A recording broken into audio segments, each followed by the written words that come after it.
કુંડલી ગામે રહેતા સખી મંડળના બહેનો મોતીકામ કરી અલગ અલગ વસ્તુ તૈયાર કરી રહ્યા છે. હાલ જોઈએ તો મહિલાઓ ઘરેથી નાના મોટા ગૃહ ઉદ્યોગ શરૂ કરવા લાગ્યા છે. અગાઉ મહિલાઓ ઘરકામ, છૂટક મજૂરી તેમજ ખેતીકામ કરતા હતા, પરંતુ હવે મહિલાઓ નાના મોટા વ્યવસાય શરૂ કરી તેમાંથી સારી એવી આવક મેળવી રહ્યા છે. મારું નામ ડાભી કૃષ્ણાબેન મુકેશભાઈ, રાણપુર તાલુકો, જિલ્લો બોટાદ, કુંડલી ગામ. જય ભવાની સ્વસહાય જૂથનું નામ. તેમાં અમે 10 બહેનો મોતીકામ કરીએ છીએ દીકરીઓને કરિયાવર માટે.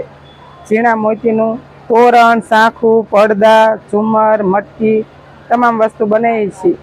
આગળની પરંપરા જે કાંઈ મોતીનું હતું એ બંધ થતું જાય છે, પણ અમે પહેલાંની પરંપરાને સાચવી રાખી છે.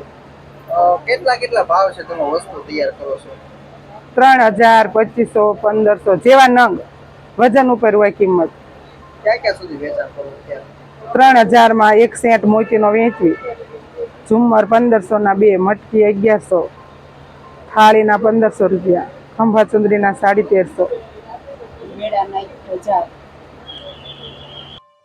આજના આધુનિક યુગમાં કેટલીક પરંપરાઓ વિસરાતી જઈ રહી છે.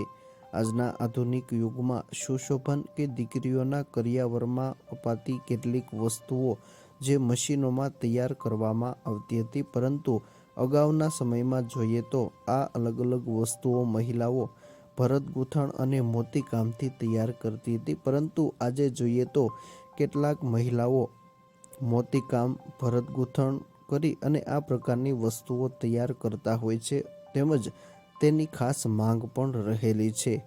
મોતીકામ એ એક એવી કલા છે જેમાં નાના મોટા મોતીનો ઉપયોગ કરીને વિવિધ ડિઝાઇનો તૈયાર કરવામાં આવતી હોય છે. ખાસ કરીને તેમાં હસ્તકલાનો ઉપયોગ કરવામાં આવતો હોય છે.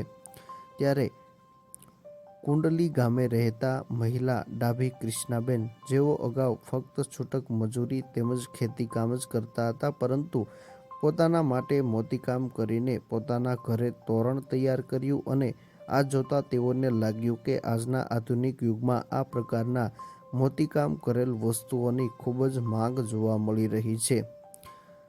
જેથી તેઓએ સખી મંડળ સાથે જોડાઈ અને આ પ્રકારનો વ્યવસાય શરૂ કર્યો. હાલ આ સખી મંડળમાં 10 જેટલા બહેનો જોડાયેલા છે. દરેક મહિલાઓ અલગ અલગ પ્રકારનો ગૃહ ઉદ્યોગ ચલાવી રહ્યા છે. હાલ જોઈએ તો મોતીકામ કરીને 6 થી 7 પ્રકારની વસ્તુઓ આ મહિલા તૈયાર કરી રહ્યા છે. સુરત, અમદાવાદ, વડોદરા જેવા મોટા શહેરો સુધી પણ આ મોતીકામ કરેલ વસ્તુઓની ખાસ માંગ રહેલી છે. મહિને પોતે 10,000 રૂપિયા કરતાં પણ વધુની આવક મેળવી રહ્યા છે.